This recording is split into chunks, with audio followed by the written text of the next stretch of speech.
Minsan, hindi talaga natin nakikita yung mga bagay na malapit sa atin, yung mga magagandang bagay na nandirito na sa harap mo. Dahil minsan, abala ka sa pagtingin sa magagandang bagay na malayo sa'yo. Kagaya na lang ng pagiging dayuhan mo sa sariling bansa mo. 'Di ba minsan may mga lugar tayo na napakaganda pala na hindi natin namamalayan dahil ang pangarap natin ay ang makarating sa iba't ibang lugar, sa iba't ibang bansa. Kagaya rin yan ng pagmamahal. Minsan may nagmamahal pala sa atin na hindi natin nakikita o na-appreciate dahil iba yung gusto natin o iba yung minamahal natin. Minsan naman, ang dami mong katanungan sa sarili mo na parang bakit kaya yung iba ang ganda ng buhay? Bakit kaya ako ganito?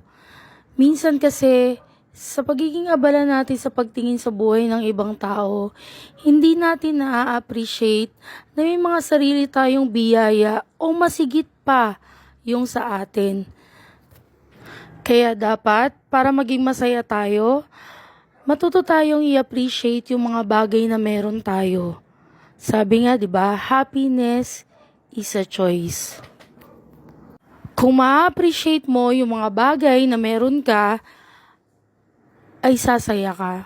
Mararamdaman mo yung kaligayahan kapag natuto tayong makontento sa kung anong meron tayo.